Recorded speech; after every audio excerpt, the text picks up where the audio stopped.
Hello everyone. So today I would like to, because I was on the way home trying to, it just on the way home from garderie, from daycare, French daycare. So I brought my kid, but she wanted to really remove her hat, remove her hoodie. It makes me always wonder in a situation whereby I think because I got mad. It's so cold. It's really, really cold that she didn't even wear pants. Not thick enough pants. I know. I'm Chinese and she's half Quebecois, but it and she got sick a few days ago, and just because of something like that. So I would like to ask ChatGPT to discuss what to do at those points, very critical moments. So what to do in those critical moments whereby you it's crucial to have like the to let the kids have hoodies on. So cold, and she just like sneezed, or when she bites plastic.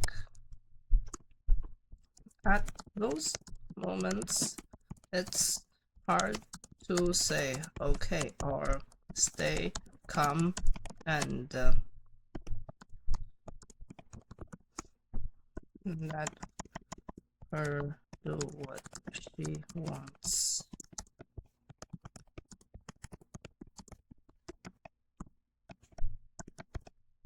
Yeah, and because I remember one of my friend, but of course it's a little bit different, but again, you never know when your kid is gonna stop swallowing small stuff.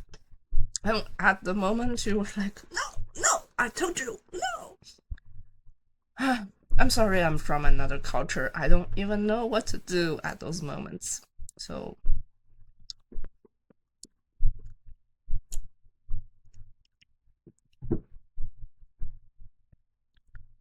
when something feels unsafe or unhealthy, like cold, choking, risk, germs, your body goes into protection mode, a fast emotional response. Just noticing that I feel that rush again helps you slow down enough to choose a calmer move instead of reacting sharply. Ah, yeah, okay. So basically, a lot of reflection. When do I have time to do that? Yes, I'm doing podcast, so I feel like doing it. Yeah, that's why. Because I was actually doing something else, but I really feel the urge to do this podcast as well. So shift from control to connection first. Before connecting, connect. Before correcting, connect. Children, especially toddlers and preschoolers, can't process logic when they feel pressured. Oh, I want this to be elaborate. And I would like to open a new chat. How elaborate on this? I didn't know it. Okay. Toddler and school preschoolers can't process logic when they feel pressured. Number one, brain development. Toddlers and preschoolers rely mostly on emotional, limbic part of their brain, the prefrontal cortex, which handles logic, impulse control, and reasoning, is still under construction. It won't fully mature until their mid-20s. When they feel pressured, scolded, rushed, embarrassed, and the limbic system floods them with stress hormones like cortisol, essentially shutting off access to logic and reasoning. Oh my god, so basically they're so easy to get dysregulated, is it? So I'm gonna copy this paragraph and ask and put quotation mark. So does it mean that they are very easy to be dysregulated? But first of all, before going to that, pressure, even mild, like "come on, hurry up, don't cry, it's okay," can feel like threat to a young child's sense of safety and autonomy. In that moment, their brain moves to fight, fight, fight, or freeze mode. Fight, flight. So fight, tantrums, yelling, defiance. Flight, running away, hiding. Freeze, shut down, blank stare, ignoring. Oh, I think I did a lot of freeze ignoring when I was young. Because it just happens too much every day, so many times. And until I don't remember at the age of I just remember even until 3 I got beaten up so many times and in tears and still didn't know why. Because sometimes it's really the adult's fault. I think my logic actually processed quite early. So until what age I stopped being? No, my mom has been an asshole at home, but it's because her pressure at work. And she was a single mom. And what's more, she is not only a single mom. Oh, that's gonna be in exclusive podcast, and don't talk about it today. Okay, so what I was saying is that I did a lot of freeze. That's ignoring, and which is bad because when I got to 25 years old and I came to the West, well, of course I did a lot of ignoring too when I not blanks stare, but I just ignore. Like when people scold me because I was like, huh, that doesn't make sense. That already gave me a reflex of that doesn't make sense because I got too much of that doesn't make sense because my logic was really good even until 15 years old. So, well, some children can be a little bit early, but yeah, until 20s, I found some people really illogic. And then yeah, so that's the bad part is that if you do that too much, that becomes a habit, and it automatically put me into ignoring state. I know that my professor was calling me. Of course, her calling was a little bit confusing because they are not pronouncing Chinese names correctly. So she's like, "Oh, how to read your name? I called you and you didn't answer."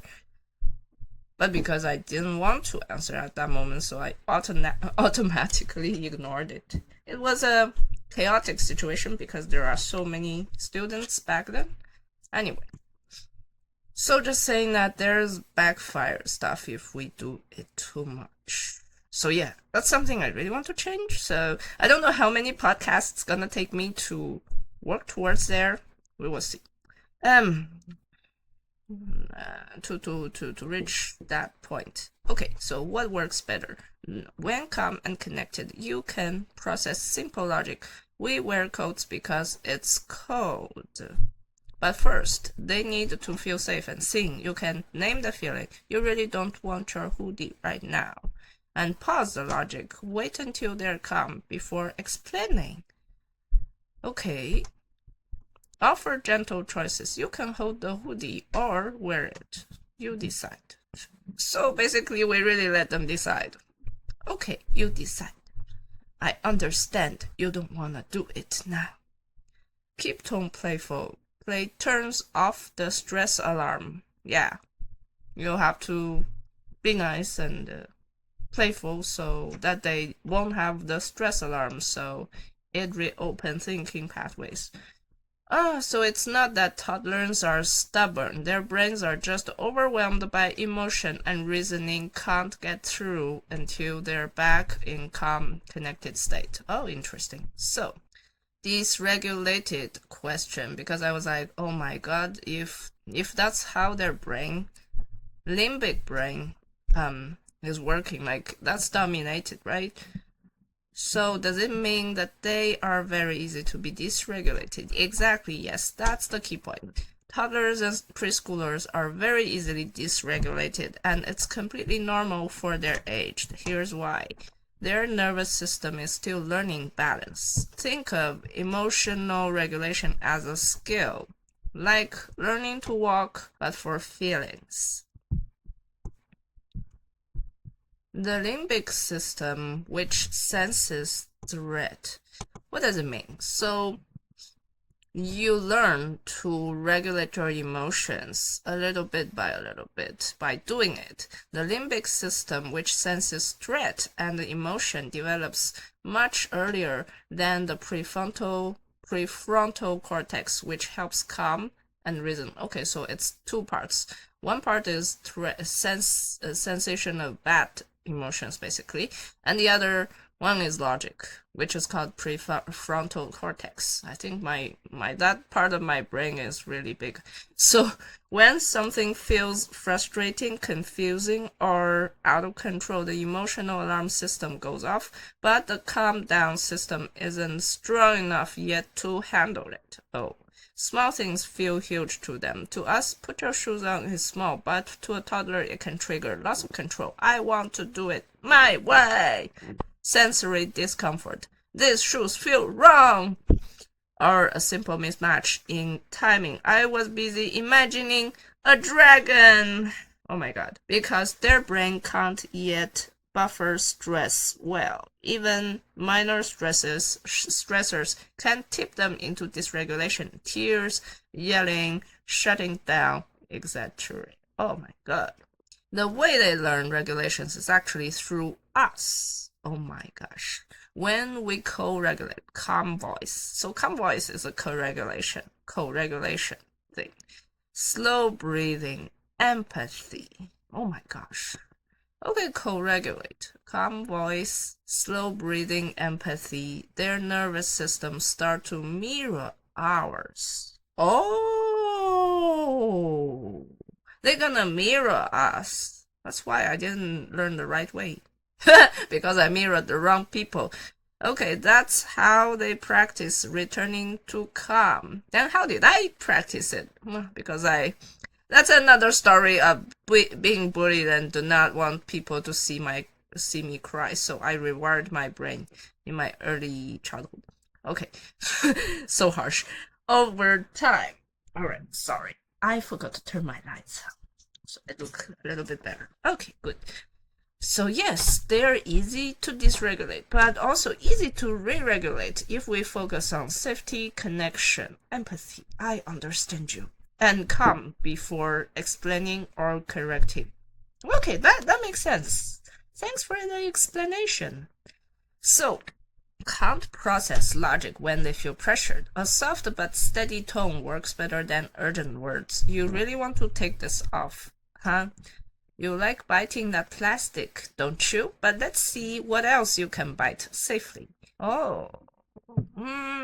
Still, it doesn't seem logic? What's the logic behind using this one?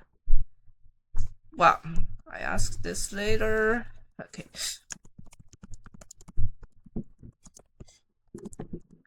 Saying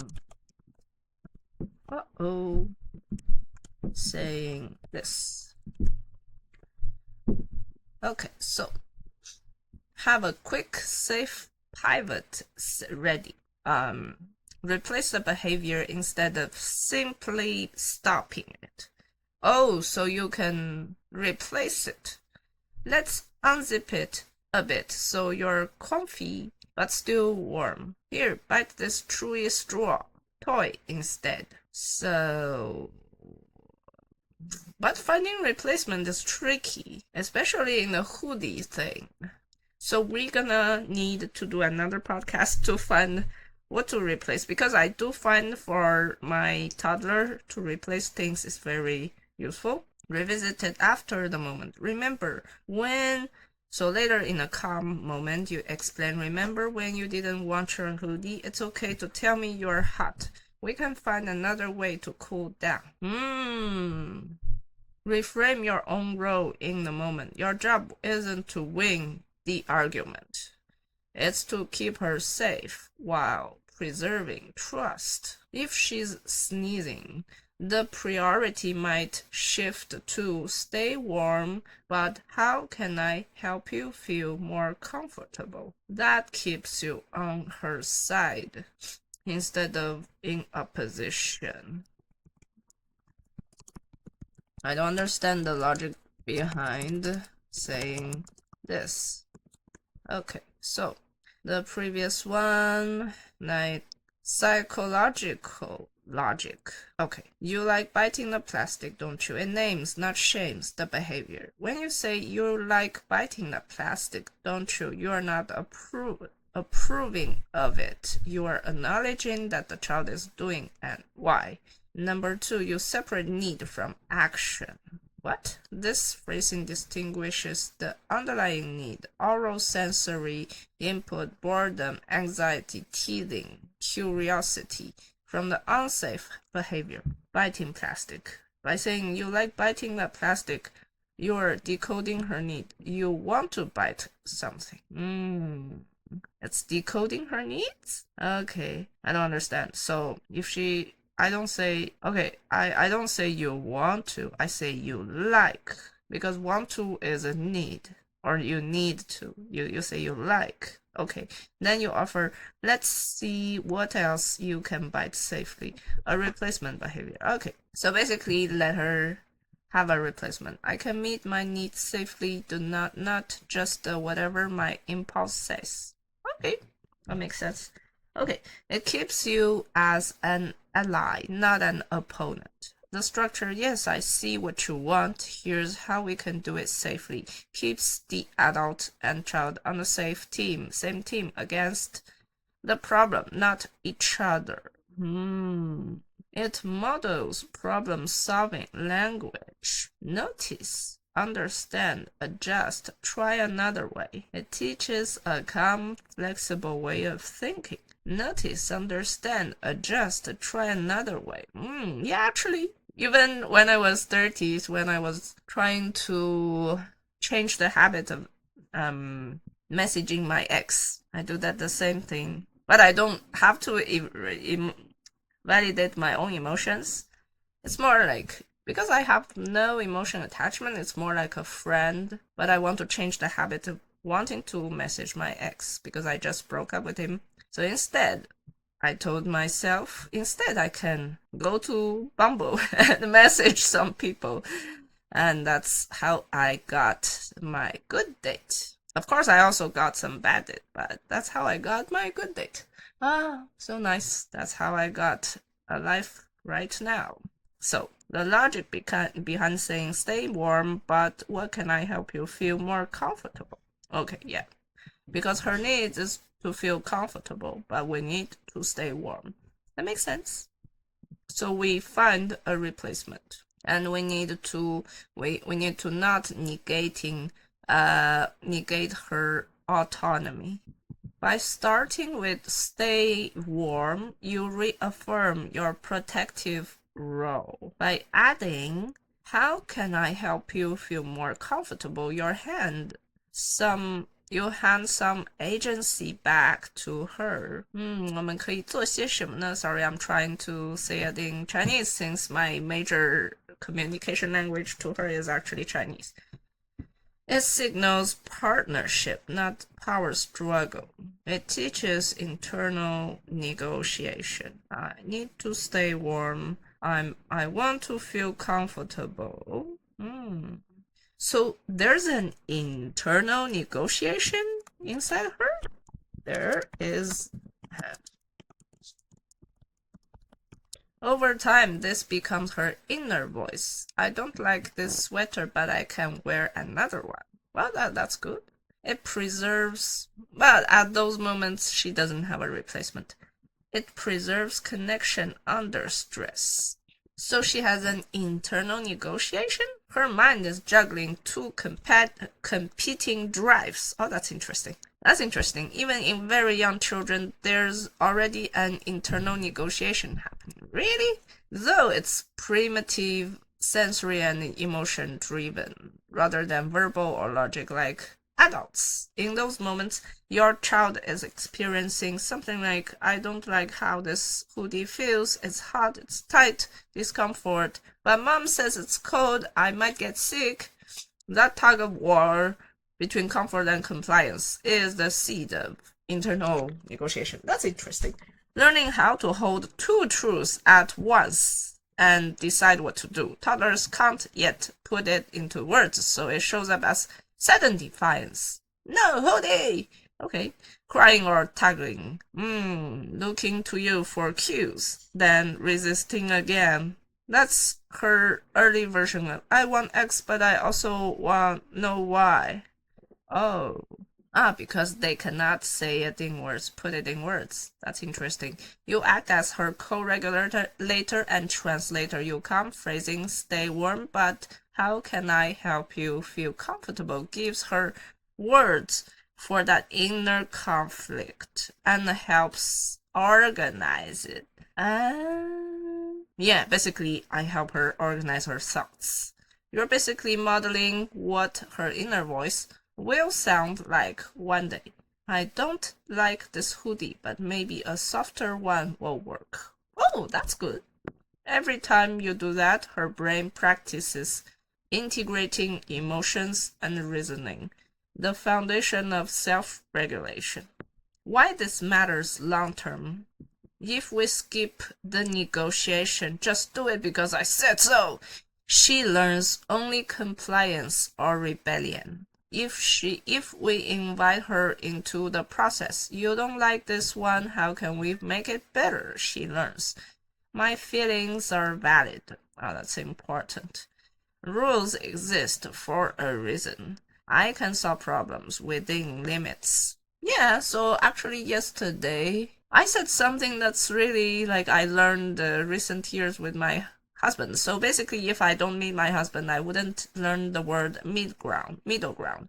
And middle ground is really like, I was like, sometimes I was saying, oh, sometimes there's no middle ground. But my husband, again and again, he tries to find a middle ground between me and him. So yesterday, when I was trying to put my kid asleep, usually I can't because she's so excited seeing me. And so yesterday, everybody was asleep except her and me. So I was there. She said, I don't remember what she said. She said, I want to watch the projector. Wow, she doesn't know, but she is saying that she wants the projector made the stars on the ceiling. I'm like, but you're gonna get excited for it. But Mama wants to watch the real stars. And then I was saying, maybe we can find a middle ground. And that's interesting because I don't know how to say that in Chinese. I said, maybe we can find, I use Chinese, but I said middle ground in English. And she repeated middle ground. And then she immediately took, I think she just saw it.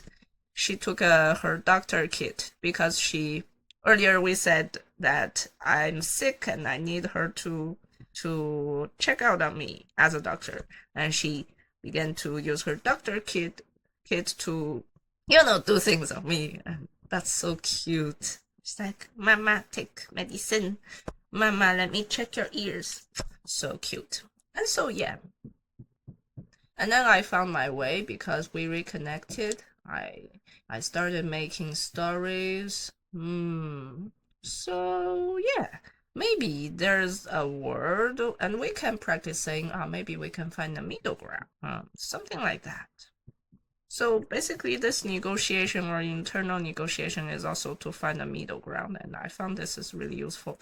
All right, it's been a fruitful discussion. Thank you so much. I don't know if there would be anybody watching it, but I really enjoyed this conversation with ChatGPT. Learned a lot. I hope you learned a lot too. All right. Thank you so much. Have a great day.